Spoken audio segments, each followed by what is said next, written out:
So, today, i-install natin yung Ubuntu. So, punta tayo dito sa Chrome. And then, search natin yung Ubuntu.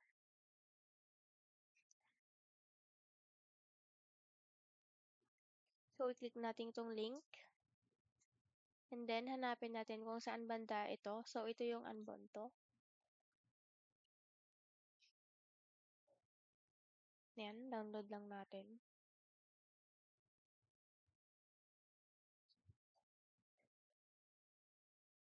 Ayan, so ayun.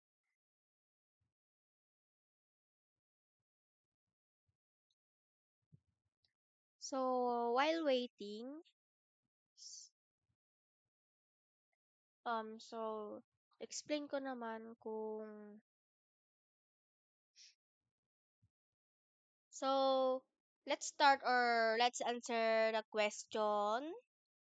Or let's explain what is system administration.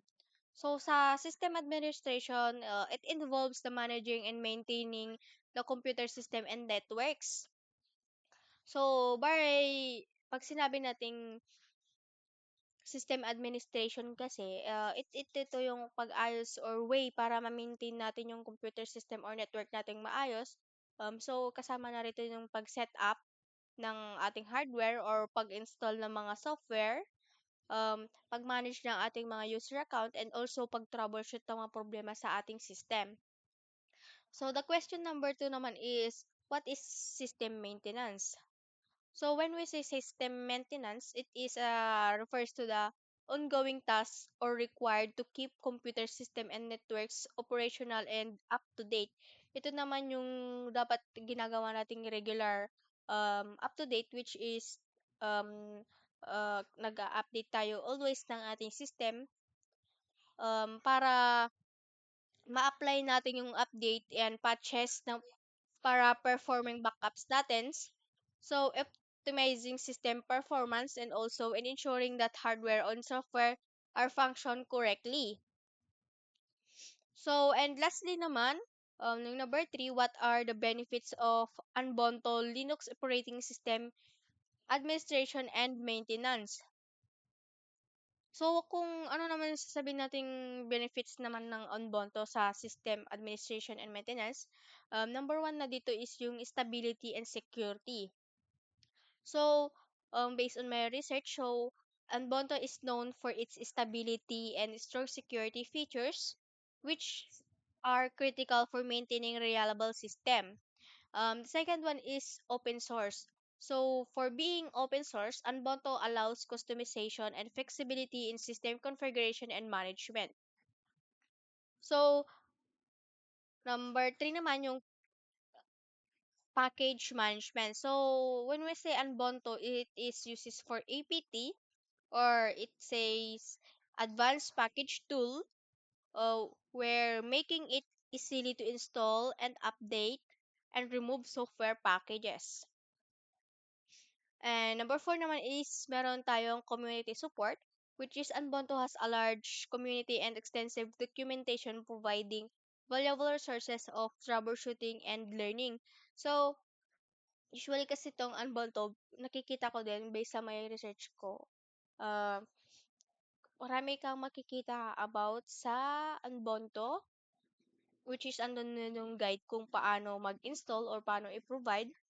So, parang makikita natin dito, yung community nila. So, lastly is yung resource efficiency. So, Ubuntu is lightweight and efficient, making it deal for running on servers and older hardware.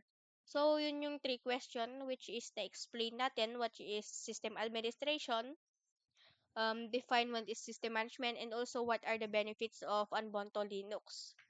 So, habang inanantay natin yung Ubuntu desktop natin,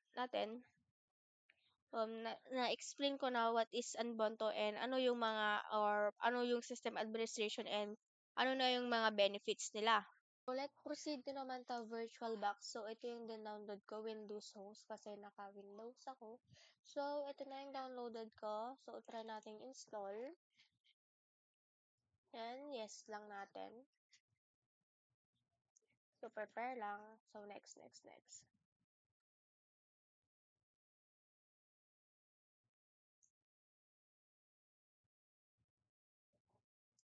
Yan, i-wait lang natin na ma-install. So, ayun, na-install na natin yung virtual box. So, ito na siya. Makikita natin. So, mamaya ang gagawin natin is mag-new tayo dito. And then, wait lang natin ma-download yung file para sa Ubuntu. And then, i-proceed na tayo dito sa may VirtualBox machine. Then, yun, wait lang natin. Then, mag-proceed na tayo sa next.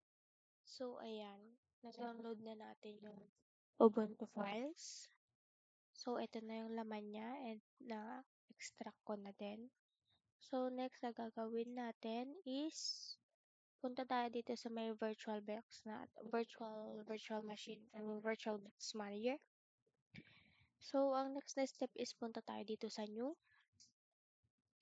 And then, i-type natin yung Ubuntu.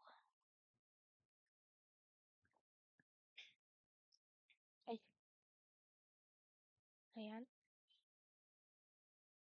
So, ayan. Ayan. Then, next lang natin. And then, next is dapat naka-ano lang siya, 204 ay 24.8. So, tama. And then, next, virtual hard disk.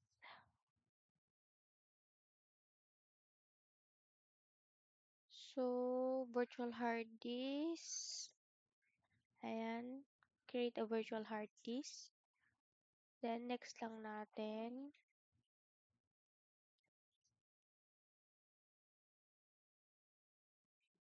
Next natin gawin is, i-install na natin si Ubuntu.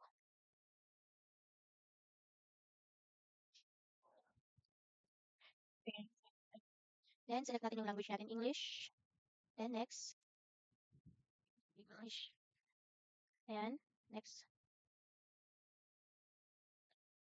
So, would you like to install?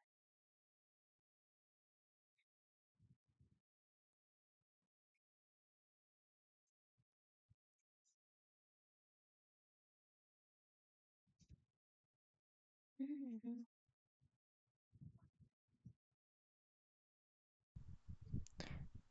So, yan ang dapat natin next na gawin is, so, next lang natin yan. So, after mag-create tayo ng account username and dapat may password din.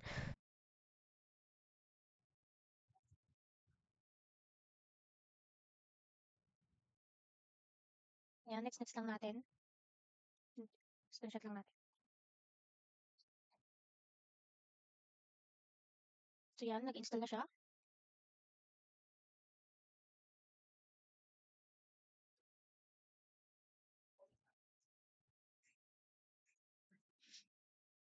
So, wait lang natin. Open lang natin to. Then, start. Wait lang natin.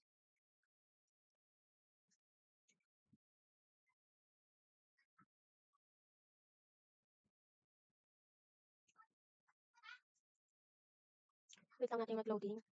So, na-install ko na siya kanina. And, let's see what. Ayan. So, ito yung username ko. So, mag-login lang tayo. Then, ilagay lang natin yung password na in-input natin kanina. Ayan, enter. Wait lang natin. So, ito na pala yung installation. After, yan. So, skip lang natin to. Next lang natin. Next lang. Next. And then, yun nga, na-install na natin yung Ubuntu dito sa my desktop natin. As you can see, wala na siya sa my home screen natin. Then, yun lang po yung pag-install ng Ubuntu. So, medyo may problem lang siya and then, but okay naman yung installing natin.